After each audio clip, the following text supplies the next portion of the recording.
Alright, so you need a camera if you're going to do a video course. The good news is your smartphone or your camera that you already have is likely good enough. And for the most part, you can just set it to auto, point it in the right direction and press record.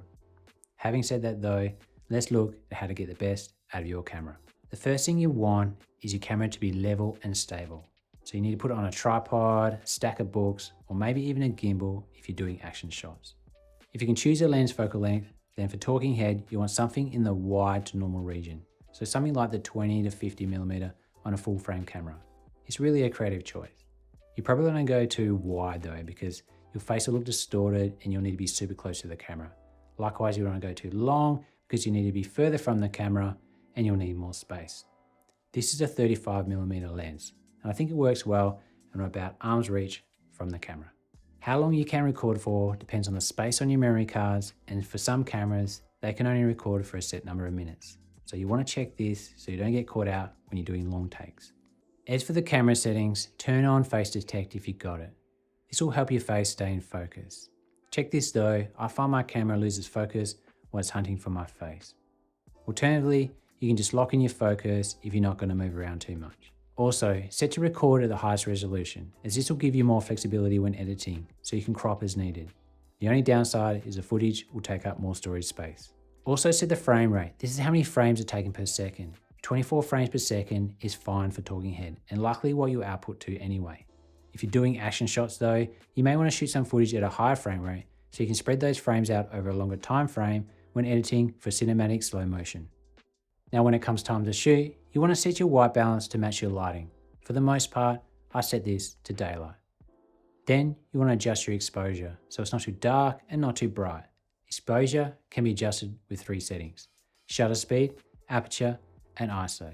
Now you can just leave these in auto, but if you want to understand why you might change these manually, then stick around. Shutter speed is how long each frame is exposed for. The longer the exposure, the brighter. For video, your shutter speed is confined by the frame rate to be about double the number of frames per second.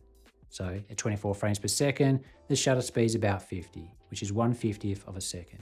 If the shutter speed is set too short, the footage can be choppy. If it's set too long, it can be blurry. Aperture is how open or closed the hole is on your lens. The more open, the more light that comes in and the brighter the shot. Aperture is indicated by f-stop, the lowest number being wide open, letting the most light in, and the highest number being closed down. So why change aperture?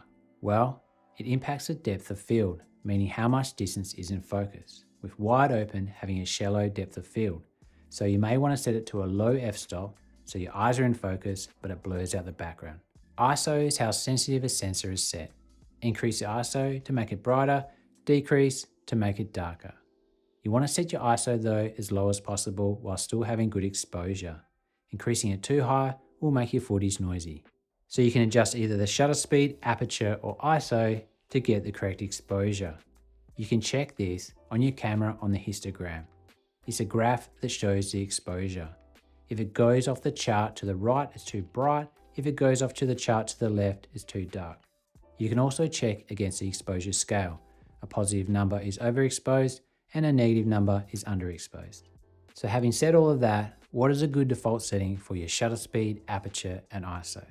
Well, I have my shutter speed set at 1/50th of a second when I shoot 24 frames per second. I have my aperture wide open, and on my camera, this is f2, and this is because I want a shallow depth of field. I set my ISO to the lowest number because I don't want any noise. Then I look at the exposure histogram and scale to see if it's under or overexposed. If I can control the lighting, then I'll dial the brightness up or down to get the correct exposure.